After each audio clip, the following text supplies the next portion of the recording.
ଏହି ସୁନ୍ଦର ସୃଷ୍ଟିର ସ୍ରଷ୍ଟା ହେଉଛନ୍ତି ଈଶ୍ୱର। ଈଶ୍ୱର ଆମକୁ ସବୁକିଛି ଦେଇଛନ୍ତି। ଈଶ୍ୱରଙ୍କ ସୃଷ୍ଟିରେ ମନୁଷ୍ୟ ହେଉଛି ଏକ ଅନ୍ୟତମ ସୃଷ୍ଟି।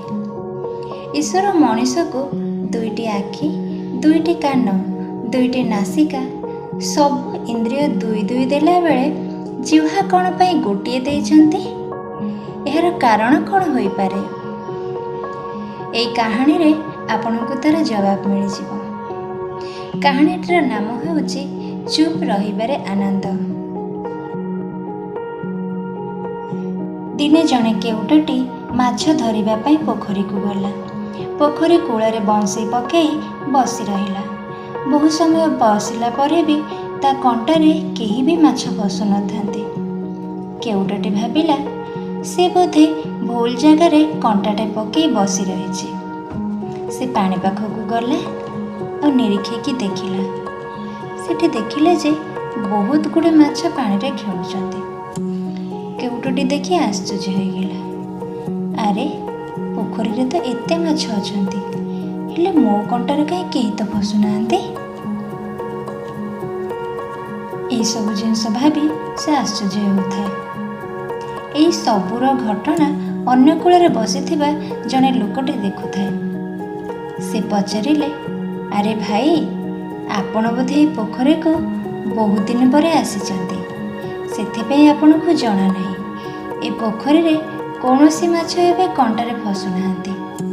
କେଉଟଟି ଆଶ୍ଚର୍ଯ୍ୟ ହୋଇ ପଚାରିଲା, ଏ ପୋଖରୀରେ ଏମିତି କ'ଣ ଅଛି କି ଯେ ପୋଖରୀରେ କେହି ବି ମାଛ ଫସୁନାହାନ୍ତି? ଲୋକଟି ଉତ୍ତର ଦେଲା, କିଛି ଦିନ ତଳେ ଏହି ପୋଖରୀ କୂଳରେ ସନ୍ନ୍ୟାସୀ ଜଣେ ବାସ କରୁଥିଲେ। ସନ୍ନ୍ୟାସୀ ଜଣକ ପ୍ରତି ସନ୍ଧ୍ୟାରେ ପ୍ରବଚନ ଦିଅନ୍ତି। ଗୋଟିଏ ସନ୍ଧ୍ୟାରେ ସେ ମୌନ ରହିବାର ମହିମା ବିଷୟରେ ପ୍ରବଚନ ଦେଉଥିଲେ। ତାଙ୍କ ବାଣୀରେ ଏତେ ଶକ୍ତି ଥିଲା ଯେ ସେ ପୋଖରୀର ପ୍ରତ୍ୟେକଟି ମାଛ ତାଙ୍କ କଥାକୁ ଶୁଣୁଥିଲେ। ସେ ଲୋକଟି ଆଗକୁ କହିଲା, ଏହିସବୁ ପ୍ରଭାବ ସେ ସାଧୁଙ୍କ ପ୍ରବଚନ ଦ୍ୱାରା ହୋଇଛି।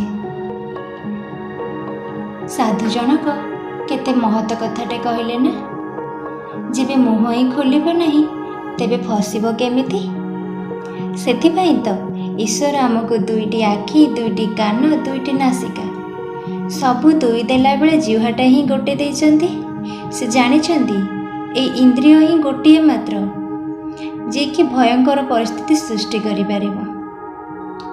ଯଦି ଆମେ ଇନ୍ଦ୍ରିୟମାନଙ୍କ ଉପରେ ସଂଯମ ରଖିବା ପାଇଁ ଚାହାନ୍ତି, ତେବେ ଜିହ୍ୱା ଉପରେ ନିୟନ୍ତ୍ରଣ ରଖିଦିଅନ୍ତୁ, ସବୁ ଇନ୍ଦ୍ରିୟ ଆପେ ଆପେ ନିୟନ୍ତ୍ରିତ ହୋଇଯିବେ।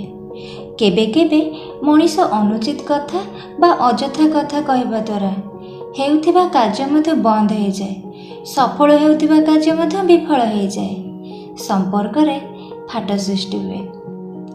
ବର୍ତ୍ତମାନର ବହୁତ ଗୁଡ଼ିଏ ସମସ୍ୟାର କାରଣ ଏହିକି ଅଧିକ କଥା ହେବା ଆଉ ଅନୁଚିତ କଥା ହେବା ଦ୍ୱାରା ହେଉଛି।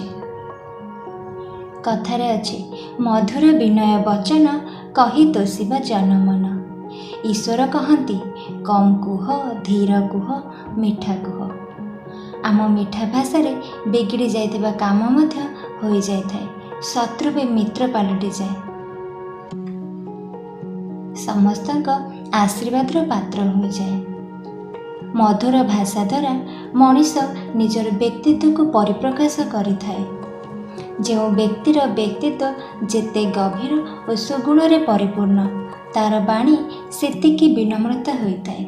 ବିନମ୍ରତା ହିଁ ଆମର ଚରିତ୍ରକୁ ଉଚ୍ଚା କରିଥାଏ, ସମାଜରେ ସମ୍ମାନ ମିଳିଥାଏ। କେବେ କେବେ କିଛି ନ କହି ଚୁପ୍ ରହିବାଟା ଉଚିତ ହୋଇଥାଏ।